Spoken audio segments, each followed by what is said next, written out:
Welcome to Delhi current affair class. First topic that will take coverage about the significance of Indian Prime Minister visit to Ukraine. Because Russia-Ukraine war is going on since more than 1.5 years, and in this situation, when the world has failed to stop it, Modi's visit to Ukraine is very important. The article discusses Prime Minister Modi's planned visit to Ukraine, urging India to re-engage with European security. It highlights the impact of the Ukraine war on India, emphasizing the need for India's strategic involvement in European peace and security efforts. The significance of the PM Modi's visit to Ukraine. Sir, Kali the program হিন মোটা online class হারি কথা হচ্ছে. So, what is the significance of PM Modi's visit to Ukraine? Re-engagement with European security. PM Modi's visit to Ukraine marks a strategic shift in India's approach towards European security, which has been neglected in the recent decades. Impact of Ukraine war. The Ukraine war has put Europe at the top of India's international agenda, highlighting the need for a strategic approach rather than seeing it as a mere pressure point or moment of solidarity with Russia, because Russia is a trusted friend. But this Russia-Ukraine war is being taken by India as in a strategic approach, not as standing strong with Russia, which is a trusted friend of India. Economic and security interest. The war has created multiple economic challenges for India and complicated its security landscape, especially with Beijing's growing ties with Moscow. Because in this war period, Russia is becoming close with Beijing because America and European Union are on the one side, whereas Russia is becoming close to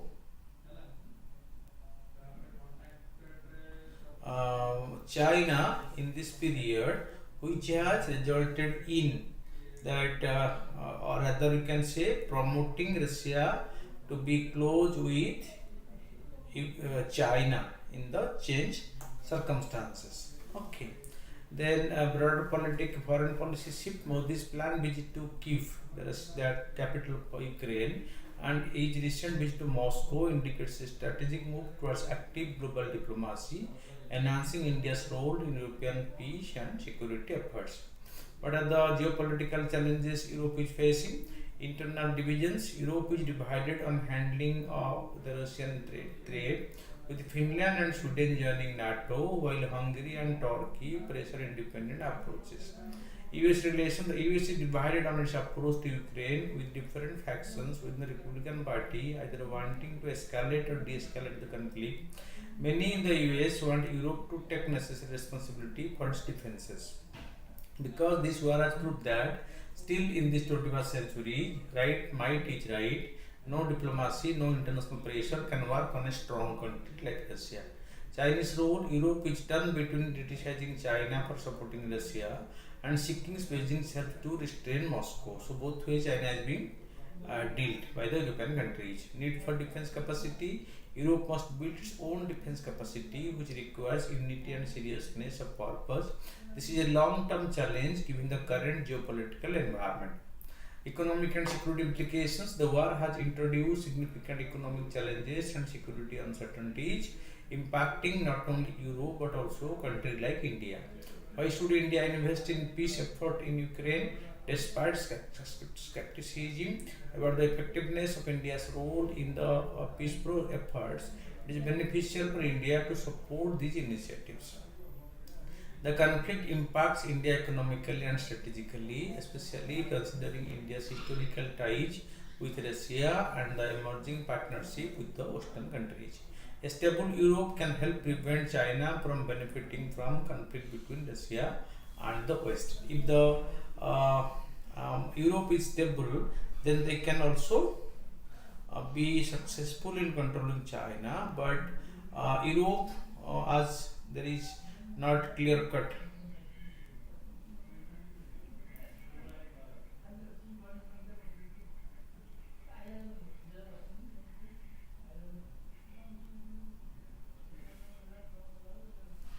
That is another issue. Okay. Then challenges faced by older people. Next topic, the old people in India. The article discusses India's aging population, highlighting the lack of adequate social security, pension and health care for older people. It contrasts this with East Asian countries, emphasizing the urgent need for better policy and support system in India. What is the current demographic trend in India? Increasing elderly population. The elderly population in India is expected to rise from 8.6% in 2011 to 20.8% by 2050. So it will be more than double. Regional difference: states like Himachal Pradesh and Punjab have a higher elderly population than the national average. Okay. Rapid aging in India and other Asian countries is happening much faster compared to Western countries, occurring just in 20 to 30 years. What are the challenges with the old people in India? Health issue. According to the longitudinal aging survey in India, many old adults suffer from multiple morbidities such as diabetes, hypertension, and cardiovascular conditions. Health issue vary based on location, socioeconomic status, and the gender. Financial insecurity. The HelpAge India Report 2024 reveals significant gaps in access to financial security and health care for older people across India, particularly affecting the middle classes not in government services. It shows that older people often rely on family support due to the lack of comprehensive social pension and health insurance program. Inadequate healthcare access. Programs like Ayushman Bharat are limited to those below the poverty line. Older adults face difficulty with long processing times and claim rejections in insurance scheme like the central government health scheme and the employee state insurance scheme. So they are not adequately covered. Lack of social security. India lack universal public pension scheme. Existing pensions and health insurance schemes are mainly for those below the poverty line or in government services, but not for the common people. Changing family structure. Rapid change in family structure with the spread of nuclear family pose additional challenges for elderly care, especially in urban area, because here all being employed, so who will care the elderly is a very big challenge. Earlier it was not there.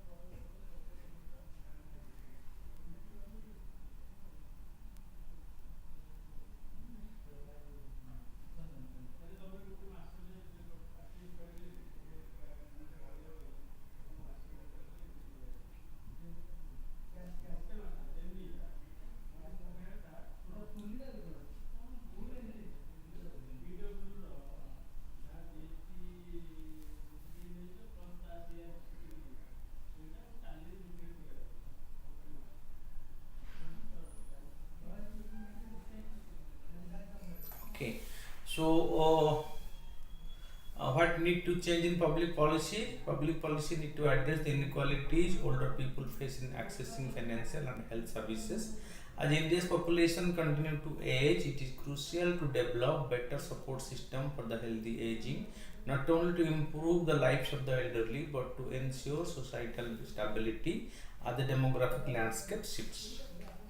India needs a legal advisory council. The article discusses next topic, legal advisory council. The article discusses the need for better legal advice for the Indian government. It suggests creating a legal advisory council similar to the economic advisory council to help the Prime Minister handle legal issue more effectively using the expertise of national law universities and the legal experts. What legal issue have emerged recently? Electoral bond. The Supreme Court declared this scheme unconstitutional because it did not balance the privacy of the donors with the voters' right to information. Other Act, if a proportionality test like the one in the case to Swami case were conducted earlier, legal challenges would have been avoided. Bharatiya Nyaya Samhita. Transporters protested the harsh penalty for hit and run incident, leading to amendment to the law after the strike. So why the new advisory council needed? Inadequate legal handling. The National Democratic Alliance faced electoral setback due to poor handling of the legal issue, such as the unconstitutional ruling against the electoral bond scheme. So that created negative image for the NDA alliance. Proactive legal analysis. The proposed legal advisory council could analyze law before enactment, unlike the Law Commission of India, which reacts on existing law.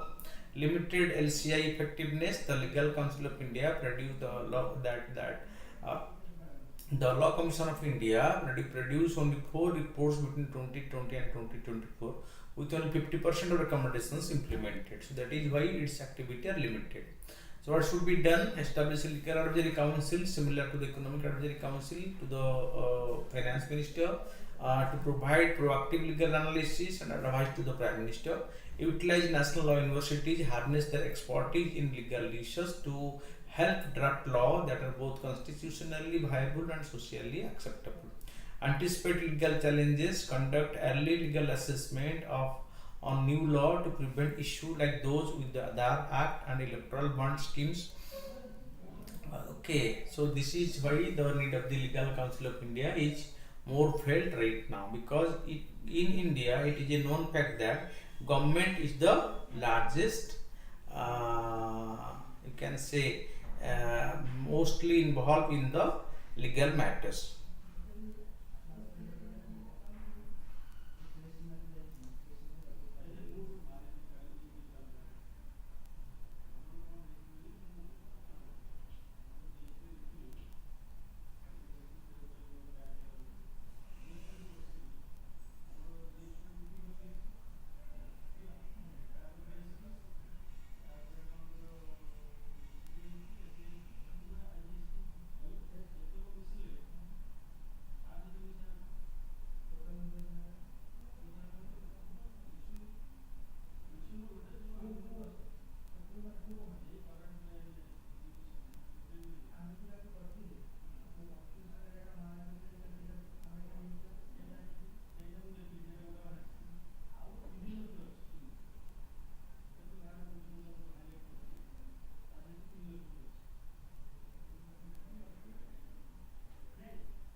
Okay, so new fiscal policy focused on reducing public debt as a percentage of the GDP.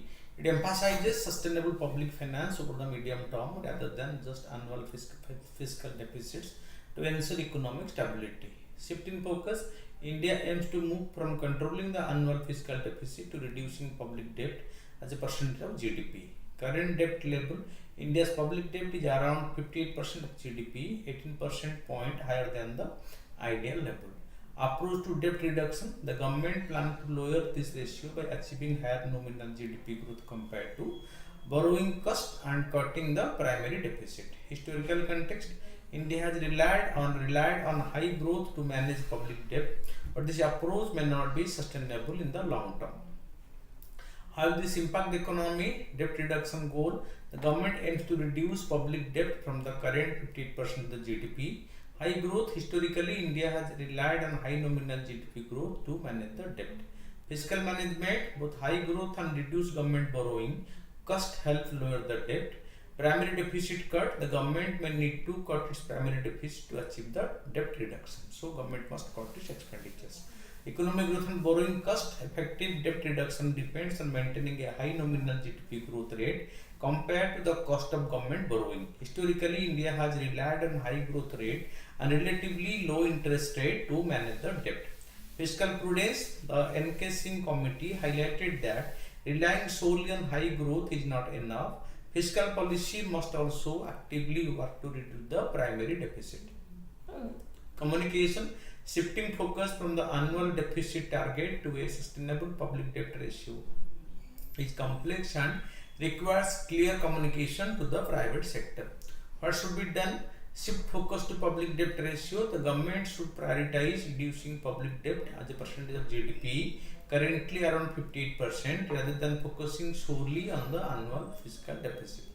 Prompt economic growth. Ensure that nominal GDP growth exceeds the cost of government borrowing to naturally reduce the debt ratio. This is important as high growth historically helped India manage its debt, because as India reach a high growth trajectory, so it is able to reduce its manage its debt. Implement fiscal prudence. Adopt policy to cut the primary deficit. As the NK Singh committee highlighted that relying solely on high growth is not sustainable for the debt reduction. Establish a fiscal council. Create an independent body to provide transparent and credible public debt estimates similar to the US Congressional Budget Office to enhance the credibility of the fiscal policy. Improve communication. Clearly convey the new fiscal strategy to the private sector to maintain confidence and predictability in government budgeting.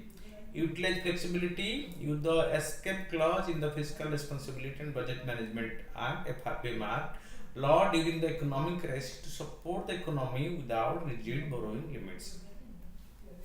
So this is how India can control its public debt, and which will be make the country more strong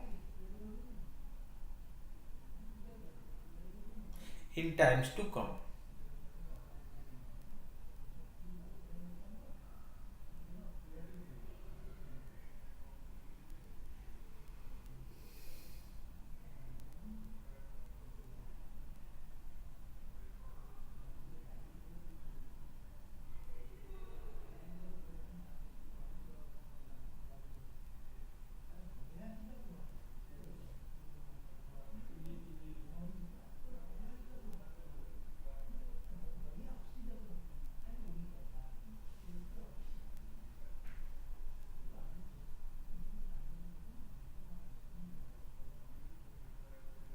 Okay.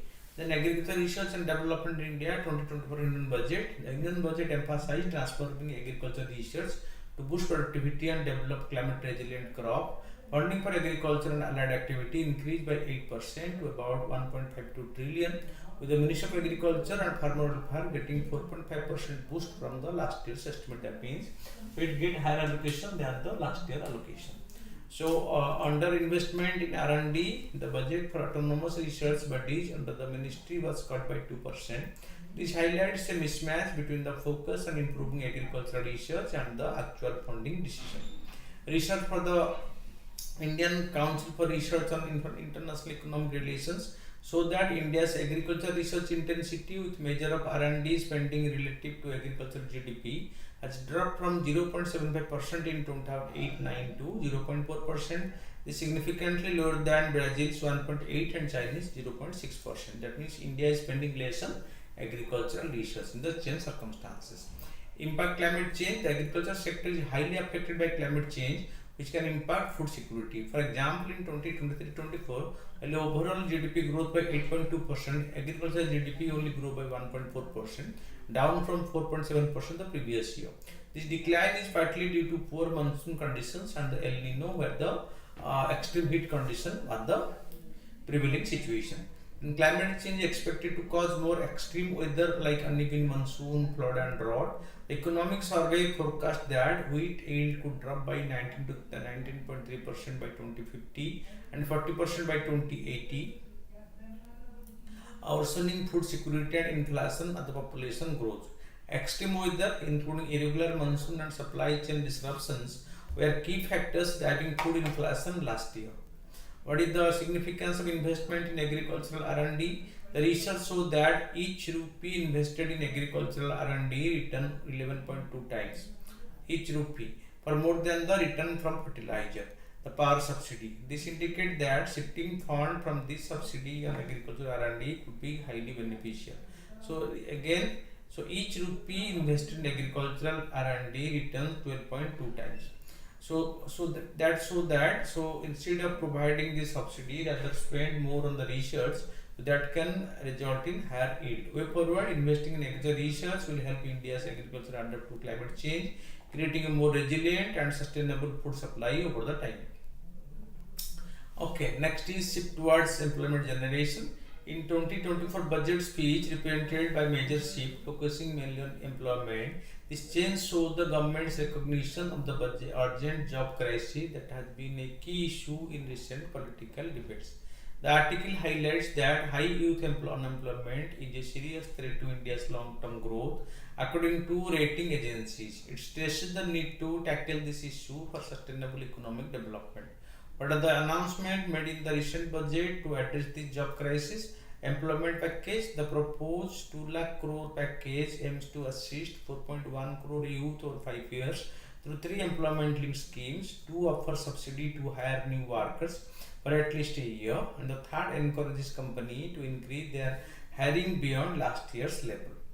Skill job mismatch. Upgrading 1,000 industrial training institutes, collaborating with industry design relevant courses. The central government will cover most of the stipend cost for an ambitious internship program targeting 1 crore youth in 500 company as declared in the budget. That means 1 crore Indian youth will be given internship training in 500 top company of India for 1 year, and they will be getting 5,000 per month as stipend for 1 year. That means for each beneficiary, government will spend 60,000 and 1 crore youth will be given this training in a span of 1 year. That is a very big achievement or big declaration. The firm can participate voluntarily and there are mandatory CSR fund to cover the remaining expenses. What are the key factors contributing to the unemployment situation? Investors' preference for capital intensive investment, outdated labor law acting as disincentive for the large scale employment, recent economic shock impacting the informal sector including demonetized GST implementation, COVID-19 pandemic, lockdown, etc. Then the government's past effort to boost private investment have mainly been aimed at increasing production rather than creating jobs. Way ahead, expeditious filling a vacancy in the government sector, creating conditions to boost consumption, which could encourage private sector expansion and hiring. Then alderman, the Supreme Court of India is about to decide on a case where the Delhi government is challenging the power of the Lieutenant Governor to appoint alderman to the Municipal Corporation of Delhi. The word alderman comes from combining old and man, meaning an experienced or senior person. Originally, it refers to elder or elder within a certain tribe. Over time, it evolved to denote high-ranking officials such as viceroys of a king. By the 12th century, it started referring to municipal officers who had both civil and military duties. Alderman in India. In India, a municipality body or municipal corporation is made up of elected representatives called the councillors. The councillors can nominate experts from various fields to join the municipal body. These nominated members are called the aldermen. Aldermen do not have voting rights in the election of the mayor. However, they can help the municipality body make important public decisions. Then Delhi Municipal Corporation Act 1957. According to this law, the Lieutenant Governor of Delhi can appoint 10 individuals as aldermen. This individual should be over 25 years of old and have expertise in municipal administration. So, because the government, the Lieutenant Governor want to appoint them, the Chief Minister of Delhi is thinking that this may control its activity. That's why, so government is not interested to go for appointing this alderman as suggested by the Lieutenant Governor. Then Parakh equivalent report. The Parakh is a standard testing body under the National Council of Education Research and Training. Recently submitted an equivalence report to the Minister of Education. Purpose: the report aims to achieve equivalence across the 69 school boards in India as outlined in the National Education Policy 2020. What is equivalence? Different school boards in India have varying curriculum, examination and administrative structure leading to discrepancy in perceived quality. Equivalence means ensuring that all students, regardless of which board their school is affiliated with, receive a standardized level of education and facilities. Key recommendation for the Parak assessment and evaluation. The final class 12 result will be based on cumulative score, where class 9 contributes 15%, class 10 contribute 20%, class 11 contribute 25%, class 12 contribute 40%. Introduce a credit-based system for assessment, including online course and holistic evaluation such as self-assessment, teacher feedback, and the peer reviews. Establish a cadre of triple teachers to ensure standardization in exam question paper. Develop a question bank for class 9 and 11 and create blueprint for exam papers for class 10 and 12. Then administrative improvement, update affiliation guidelines and ensure periodic review of affiliated schools with affiliations valid for up to 3 years. Empower boards to recognize schools and take action against the unrecognized institutions. Develop mechanism to prevent cheating and handles exam papers securely. Curriculum and infrastructure, integrate digital literacy including coding and cybersecurity into the curriculum and follow the national curriculum framework. Ensure all schools have essential facilities like the toilets, internet access, libraries, strong rooms for all exam paper, and the ramps or elevators for the differently able students and teachers. So, as per the Sugamya Bharat Abhiyan. Then Kerala had recently multiple landslides occurred at the Wayanad districts in Kerala. Heavy rainfall, Wayanad received over 140 millimeter of rain in 24 hours, significantly exceeding normal level. Some area recorded more than 300 millimeter of rainfall within 24 hours. Fragile ecology, the region's hilly terrain with sharp slope is highly susceptible to landslides, especially during the heavy rains. Soil and rock interaction. The local geology feature a layer of soil over the hard rock. Heavy rain saturates the soil, weakening its bond with the rock and triggering the landslides. Predictive measure and mitigation, forecasting and prediction. The Indian Meteorological Department has predicted the possibility of landslides due to expected heavy rains. Mitigation strategy, experts call for developing detailed susceptibility and route map to better predict and manage landslide risk. Currently, susceptibility map exists, but more precise route map are needed to identify separate areas. Future recommendations, implementing stricter regulations on land use in vulnerable areas, that means building construction especially, establishing more effective system of monitoring rainfall and soil saturation to predict the prevent landslides, increasing public awareness about landslide risk and emergency preparedness. Then the Pongang Lake, China has completed the construction of a 400 meter bridge connecting the northern and the southern bank of the Pongso So. Pongso Lakes, located Pongang So, is a landlocked lake situated partly in India's Ladakh region and partly in Tibet. It spans over 6,000 square kilometers. Cultural feature, the lake's name reflects its diverse heritage. Pangong in Ladakhi means extensive connectivity, while So is the Tibetan word for the lake. Geological origin, the lake is formed from the Tethys geosyncline, the Tethys Sea. Geographical feature, the Karakoram mountain range, which extend across the Tajikistan, Afghanistan, Pakistan, China and India, which peak over 6,000 meters, including Kanchenjunga K2, the world's second highest peak, terminates at the lake's northern bank. The southern bank is also flanked by rock mountains that slope toward the Sangur Lake.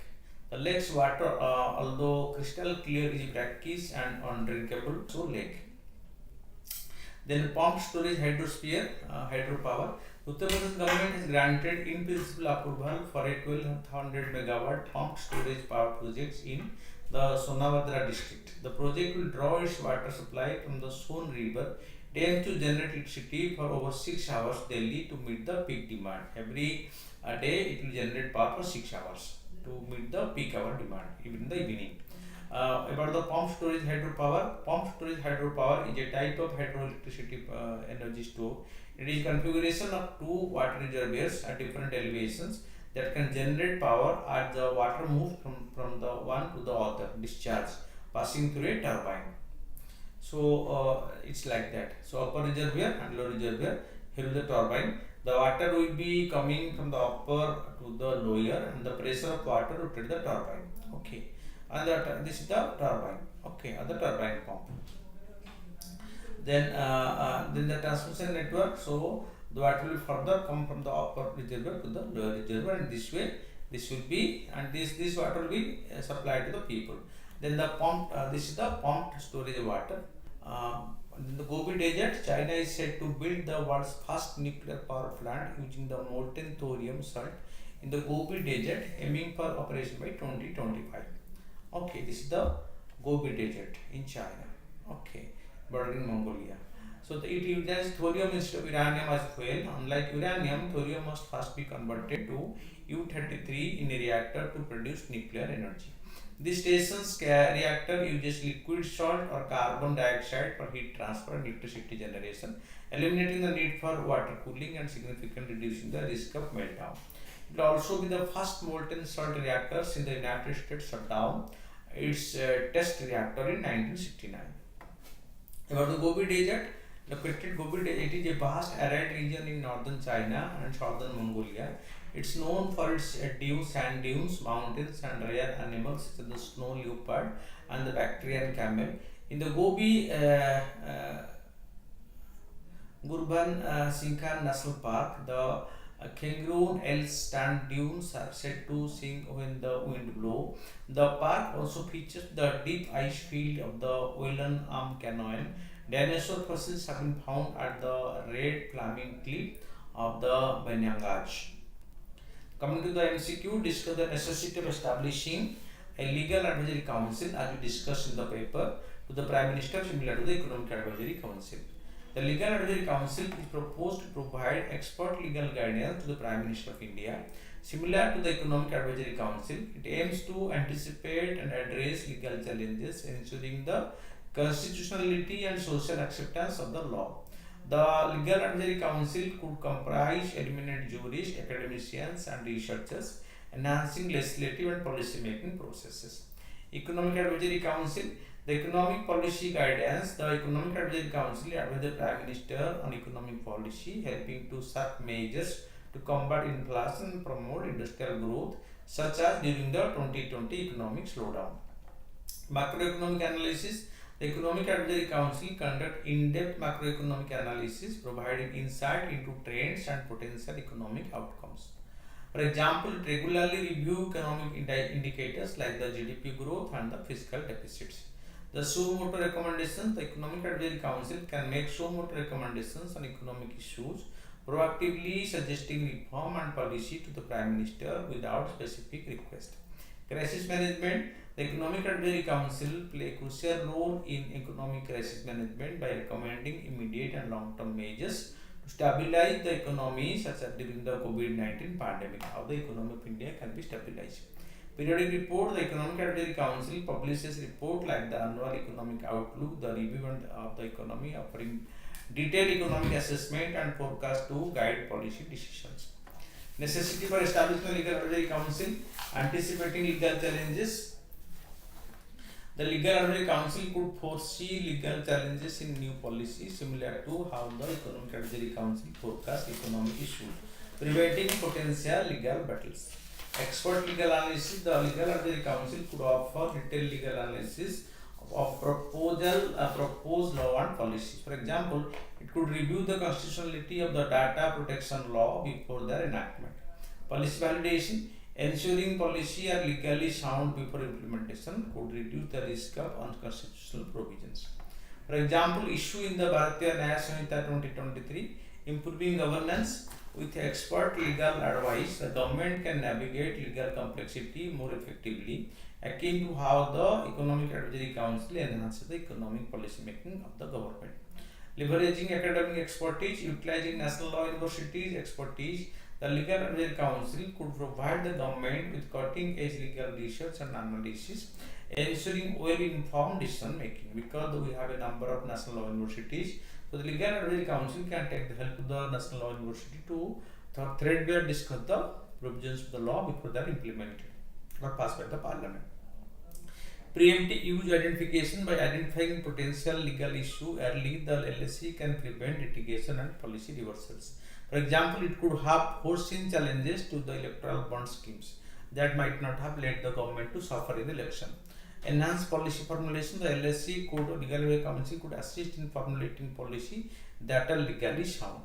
For example, it could help design law that respect the right to privacy while addressing national security concerns. Legal impact assessment. The Legal Advisory Council could conduct impact assessment of the proposed law, ensuring they do not inadvertently harm specific group or violate the constitutional rights. For example, it could evaluate the implications of new labor law on workers' rights. Establishing a legal advisory council will fortify India's legislative framework by ensuring laws are constitutionally sound and socially viable. Leveraging the expertise of national law universities and creating a dynamic advisory body will enhance the government's capacity to navigate complex legal landscape, fostering robust and resilient governance. Then come to the MCQ. Which of the following mountain range surrounded the Pangong Lakes? So it is the Changchemo range, the Pangong range, and the Kailas range. Answer is B. The governor can act in discretion to reserve a bill for the president if the bill affect the center-state relation. Answer will be B. With reference to the Paramparagat Krishi Vikas Yojana, consider the following statement. It aims to boost exports of conventional agricultural products. It aims integrated manure management is one of the component of the Paramparagat Krishi Vikas Yojana. So here only 2 is correct. Not export but promote. Which of the following statement best describe the term woody encroachment? Woody encroachment refers to the gradual increase in the tree and shrub cover in open ecosystems such as the grassland and savannas, often due to change in the land use and the climate conditions. This is the right answer. Consider the following statement. The Economic Advisory Council to the Prime Minister is constituted by the Prime Minister's office to provide economic advice to the recommendations. That is right. The primary purpose of the Law Commission of India is to ensure that enforcement of law and monitor their proper implementation. No, only 1 is correct, 2 is incorrect. Consider the following statement about the pumped storage hydropower project. Pumped storage hydropower project is a type of hydroelectricity energy storage. That's right. So it is configuration of 2 water reservoirs at different elevations, the upper elevation and lower elevation, that can generate power as water moves from the one to the other, from the upper layer to the lower level, passing through a turbine. So both 1 and 2 are correct here. The reference to the Broadcasting Service Regulation Bill 2024 considers the following statement. It aims to consolidate and modernize the regulatory framework for various broadcasting services under a single legislative framework, making the process more efficient and contemporary. That's right. It increases the Indian government's control over the digital media by classifying individual commentators and content creators as digital news broadcasters and OTT broadcasters respectively, right? The Content Evaluation Committee are responsible for managing the advertising revenue. No, only 1 and 2 are correct. Then consider the following statement regarding the sovereign gold bond. The primary objective of the issuing sovereign gold bond is to reduce the demand for physical gold. That's right. Security and Exchange Board of India issues sovereign gold. No, RBI issues sovereign gold bond.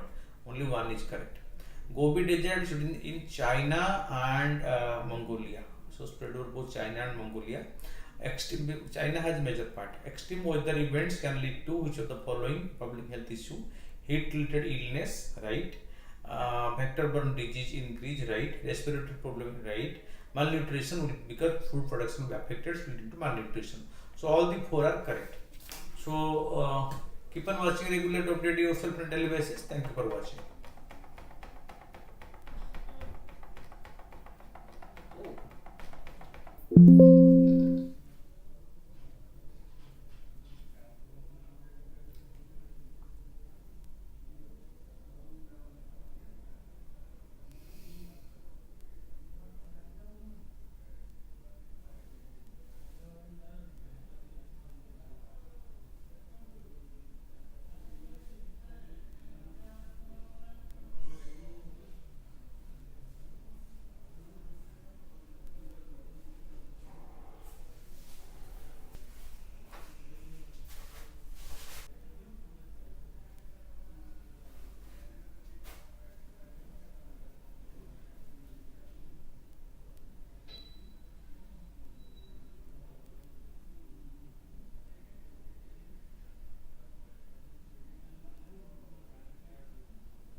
ଆସୁନାହାନ୍ତି। ହଁ ଆସୁନାହାନ୍ତି, ମୁଁ ଅଛି ଆସ।